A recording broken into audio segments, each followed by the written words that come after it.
Corregido el error. Vamos con el doctor Luca Gerardo Giorda. Doctor Gerardo Giorda, buenas tardes. Buenas tardes. Bueno, acabamos de estar hablando sobre la Befana. ¿Le trae recuerdos? Unos cuantos, sí. Unos cuantos, ¿verdad? Doctor, ¿dónde nació usted? Yo nací en un pequeño pueblo del noroeste de Italia, cerca de, decimos, al sur de Turín, en la dirección de Cuneo, que es una ciudad muy poco conocida. Me crié, pero en otro pueblo, siempre cerca de Cuneo, que es una ciudad de 60.000 habitantes, un poco perdida en el rincón entre Piemonte, Liguria y Francia. Y luego desde ahí me mudé a partir de la época de la carrera, decimos. Doctor, el esfuerzo de sus padres desembocó en que usted fuera el primer miembro de su familia en obtener un título universitario, ¿verdad? Sí, es verdad. Una cosa que de un lado te pone un poco de presión sobre la espalda y por otro es algo que agradezco muchísimo a mi familia, que haberme permitido de dar un paso adelante respecto a lo que había sido la historia de la familia hasta entonces, decimos. Usted de pequeño, ya con 15 años, pensaba ser filósofo, pero de pronto hay algo en su cabeza que le determina ser matemático. ¿Es usted un matemático filósofo? Es una buena pregunta. Creo que en una manera todos somos filósofos a nuestra manera. Decimos que lo que me enganchó de la filosofía probablemente era lo mismo que está detrás de la matemática, o sea, un papel muy importante que está jugado por reglas lógicas. Hay que decir que en el liceo clásico italiano lo normal es estudiar asignaturas de humanidades, porque usted de matemáticas daba muy poquito a la semana, ¿no? Casi nada, 2 horas como mucho. 3 horas de física en los últimos 2 años, justo para decir que nos habían impartido unas clases de física, supongo, porque este tipo de escuela estaba muy enfocada sobre las humanidades. Y la mayoría de los trabajos que se hacían en matemática en la época era calcular algebraicamente unas expresiones que al fin y al cabo, en el 80% de los casos, daban 0 o 1. Y eso me parecía un poco limitado para hacer de verdad la matemática. El doctor Gerardo Giorda crece y toma la decisión de ir a la universidad. ¿A dónde va? Voy a Turín, que era la solución natural para alguien que venía de un pequeño pueblo como yo. No había una universidad en el capoluogo, en la capital de la provincia, que era Cuneo, entonces la más cercana era Turín, y me fui a estudiar ahí. ¿Y en qué consistió su trabajo de fin de grado? Bueno, mi trabajo de fin de grado ya, ha dado un poco un cambio de perspectiva respecto a lo que yo siempre había pensado durante mi carrera. Durante mi carrera yo estaba súper enganchado con las temáticas más abstractas posibles y estudiaba geometría diferencial, estudiaba análisis armónicos y no veía ningún intento de interés en aplicar estas cosas a problemas prácticos. Pero mi tesis de fin de grado, al final, ya me da un cambio de perspectiva porque trabajé con un profesor en el Politécnico de Turín a estudiar un método numérico para aproximar soluciones de ecuaciones diferenciales parciales. Entonces, esto ha sido, aunque no lo sabía todavía a la época, ha sido el comienzo de mi desvío hacia historias más aplicadas. Luca también se traslada a la Universidad de Trento, donde tiene un profesor que es importante en su vida, que es el profesor Alberto Valli, ¿no? Exactamente. ¿Y por qué de ahí se traslada a París? ¿Perdón? ¿Por qué se traslada a París después? Me voy a París durante mi carrera doctoral. Eso porque, de un lado, la Universidad de Trento empujaba a internacionalizar tu experiencia, porque ver más maneras distintas de trabajar en un dado tema te hace crecer mucho más que trabajar siempre en el mismo entorno. Entonces tuvo la oportunidad de pasar como estancia durante mi doctorado, como visiting student, casi un año en la École Polytechnique, que es una de las escuelas más prestigiosas de Francia.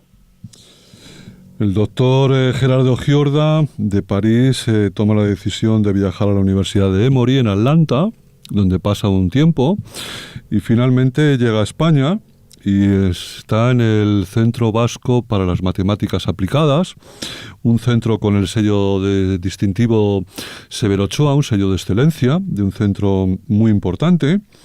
Y cuando llega usted al País Vasco, me imagino que es cuando empezará a conocer el Almax, ¿no? Después de comer. Aquí me pilla. Yo quiero decir que como se come tan bien en el País Sí. Vasco, el Almax es una pastilla para hacer bien la digestión. Ah, no, afortunadamente mi estómago se había, como decir, criado bien y lo hemos aguantado todo. Bueno, decir que en 2011 se unió al Centro Vasco que acabo de decir y desde el 2014 tiene un grupo de investigación que lidera. Doctor, ¿cuántas personas lo forman? En este momento somos 7 personas, incluyendo mí. Son 4 estudiantes de doctorado y 2 de postdoctorado. Luego hay unos cuantos external scientific members que son colaboradores habituales que trabajan en otras instituciones y con una cierta regularidad tenemos intern que están haciendo un trabajo de fin de grado o un trabajo de fin de máster con nosotros. Pero decimos el core, somos 7 personas en este momento. Vamos a hablar un poquito de la modelización biomédica. Doctor, los médicos tienen hoy en día una gran cantidad de posibilidades terapéuticas disponibles y la implementación del tratamiento adecuado es el resultado de un complejísimo proceso de toma de decisiones. Doctor, históricamente este proceso ¿en qué se basaba? Bueno, históricamente se basaba en gran medida en la experiencia y los datos empíricos disponibles, el que consistía en intentar de predecir el resultado de un tratamiento para un paciente a partir de información sobre terapias similares, pero aplicadas previamente a pacientes similares. En la última década del siglo XX, doctor, las imágenes de diagnóstico se democratizaron y el uso de herramientas estadísticas mejoró el proceso de toma de decisiones. Sin embargo, doctor, ¿usted cree que debido a la variabilidad individual y la complejidad de la biología humana, son suficientes por sí solas para los tratamientos? No, no son suficientes solas, porque como apuntaba Charles Taylor, que es una gran figura, un profesor americano, un bioingeniero americano, una gran figura en la modelización biomédica, el proceso de toma de decisiones era a la época, cuando Taylor estamos en el 1999, el proceso de toma de decisiones era rico en información sobre el presente y el pasado para otros temas, pero carecía completamente de información o predicciones sobre el futuro para cada paciente. Era la época en la que se empezaba a integrar modelos computacionales con una capacidad predictiva en el proceso de tomas de decisiones. Entonces se intentaba transferir a la clínica el papel que las simulaciones en ingeniería jugaban ya en la fabricación. Concretamente, efectivamente, modelos computacionales que muchos de nuestros oyentes conocen, como la tomografía computarizada o la resonancia magnética, se han convertido en todo un estándar para la comunidad. Pero, doctor, el desarrollo de nuevas técnicas de modelado y simulación en el campo de la mecánica computacional, ¿qué ha significado? Ha significado tener recursos e infraestructura que permiten simulaciones numéricas de dinámicas complejas en un tiempo razonable. Entonces lo que se puede hacer es que se transforma el interés que tenemos sobre la evolución de una dinámica que puede ser cómo funciona una coronaria después que está obstruida después que la abrimos en un sistema de ecuaciones cuya solución nos proporciona el comportamiento de este sistema. Los modelos matemáticos y numéricos pueden proporcionar herramientas rigurosas. Por ejemplo, ¿para qué? Bueno, para analizar cuantitativamente un comportamiento. Como decía antes, si reabrimos una coronaria y hay un flujo que pasa, podemos medir, gracias a las simulaciones de los ordenadores, qué cantidad de flujo efectivamente puede pasar ahora o a cuánta más necesitamos de abrir, cuánto más necesitamos de abrir, por ejemplo. Porque es lo que permite tener informaciones cuantitativas, no simplemente una idea, pero se puede medir. Esta es la parte importante. Vamos a aprender con usted más cosas, doctor. ¿A qué llaman ustedes los modelos in silico? Bueno, los modelos in sílicos son, decimos, una herramienta bastante reciente que está al lado de los experimentos in vivo y in vitro y que han tomado siempre más importancia. ¿Qué es un modelo in silico? Fundamentalmente es un modelo que está dentro de un ordenador. Es una manera de describir a través de ecuaciones el comportamiento de un sistema vivo. Puede ser el flujo de sangre en una arteria, puede ser el comportamiento eléctrico de un corazón, y esto se transforma en un conjunto de ecuaciones. Este conjunto de ecuaciones darán como resultado el valor del potencial en cada punto, si estamos hablando de electrofisiología del corazón. Estos modelos se pueden personalizar incluyendo una geometría, que es la geometría efectiva del paciente, que hemos sacado de resonancia magnética o de TAC, y esto nos permite de realizar experimentos en un ordenador, por eso la palabra in silico. En lugar de hacer un experimento en vivo, lo podemos hacer adentro de un ordenador. Las ventajas son múltiples. Por ejemplo, un ordenador, la ventaja de un experimento en ordenador es que si no funciona, se puede borrar todo y reempezar y intentar buscar otra solución, sin haber gastado nada más que tiempo de cálculo. Doctor, ¿el modelado matemático y computacional se considera un servicio que se integra ya en productos diseñados por las clínicas? Sí, sí. Y siempre más. Hay un ejemplo clarísimo de éxito en esta dirección, que es una empresa americana que es HeartFlow, que ha sido fundada para Charles Taylor, el que mencionaba antes. Ellos han desarrollado una manera para calcular lo que es el fractional flow reserve, o sea, la cantidad de flujo que está pasando después de una estenosis coronárica. Si esta cantidad es más baja del 75% de lo que hay arriba de la estenosis, entonces esta estenosis se considera grave y hay que hacer una operación o un tratamiento. Pero normalmente este tipo de medidas se hacía con un catéter que iba adentro de la coronaria. Ellos permiten de hacerlo directamente de manera totalmente no intrusiva, o sea, un escaneo de la geometría y una simulación numérica. Y ellos tienen 500 empleados hoy en día. Entonces es una empresa que está funcionando súper bien. Ya estamos a este nivel. Vamos a hablar del modelado del corazón. Su grupo de investigación, doctor, estudia el corazón ¿desde qué dos puntos de vista? Bueno, desde el punto de vista del órgano entero y desde un punto de vista más local. Desde el punto de vista del órgano entero, entendemos, es un tema que he empezado a trabajar antes de mudarme a los Estados Unidos, es la modelización de la actividad electrofisiológica, o sea, cómo se propaga la señal de excitación en las cámaras del corazón, y esto depende de muchos factores, depende de la heterogeneidad del tejido, depende de la anisotropia del tejido, porque hay fibras en la que la estructura del corazón está caracterizada, y estamos intentando estudiar un modelo que nos permita de integrar estos aspectos a la vez.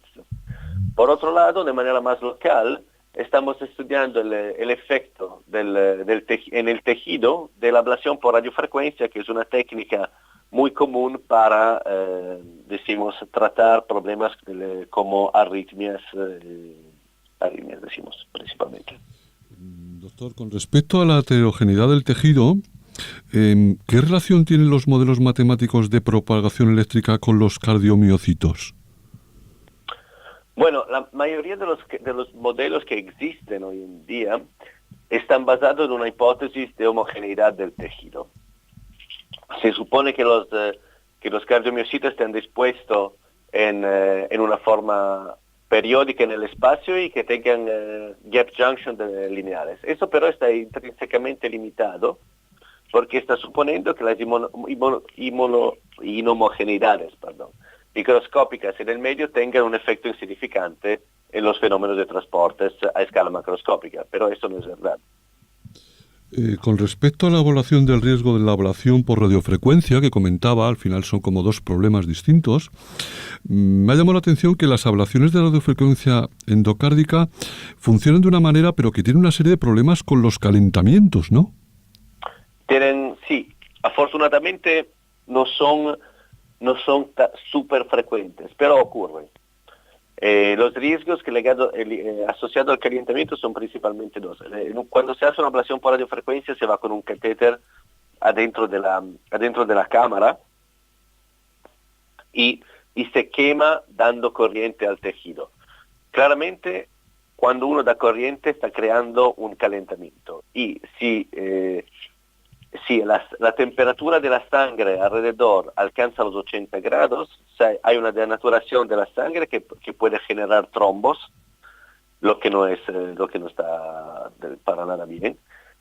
Y o por otro lado la temperatura dentro del tejido alcanza los 100 grados, en este caso el agua que está dentro del tejido se vaporiza de forma rápida y muy violenta y puede causar lo que se llama steam pop, que es una explosión, y crear también un agujero. El doctor con su grupo de investigación está generando una serie de soluciones en el Centro Vasco para Matemáticas Aplicadas. Por un lado, están estudiando la aplicación de modelos fraccionarios y no locales en la descripción del tejido, para tener en cuenta a la vez la heterogeneidad del tejido y la presencia de las fibras cardíacas. Esto lo nombramos, no vamos a entrar en ello. Pero por otro lado, ustedes están haciendo, y sería la última pregunta, doctor, una especie de colaboración con un hospital de Barcelona. ¿Qué hospital y qué es lo que hacen? Me lo tiene que decir en un minuto y medio, se lo agradecería. Un minuto y medio. El hospital es el Hospital de la Santa Creu y San Pau. Estamos trabajando con el doctor José Guerra, que es un cardiólogo ahí desde unos años. Estamos desarrollando un marco novedoso de modelización para el proceso de ablación de catéter, en el que consideramos también características del tejido, características físicas como elasticidad, como y una descripción acurada del catéter, de manera que podemos mejorar lo que existe en literatura desde el punto de vista de la modelización. Porque normalmente se utilizaban geometrías que eran poco realistas y con la que al final el riesgo era que se daba una valoración sobreestimada del tamaño de la lesión que se podía alcanzar. Pues Luca, decirle que tiene usted un castellano fantástico. Habla fenomenalmente nuestro idioma y le hemos entendido perfectamente bien. La última pregunta, ¿es usted feliz en España? Sí, no me puedo quejar de momento. Pues es lo que yo siempre digo, que hay investigadores que salen fuera de España y están contentos, investigadores extranjeros que vienen a España y también están contentos. La ciencia y la investigación no tiene fronteras. Doctor Luca Gerardo Iorda, muchísimas gracias por su tiempo y ha sido un verdadero honor. Muchas gracias. Un placer para mí. Muchas gracias a vosotros.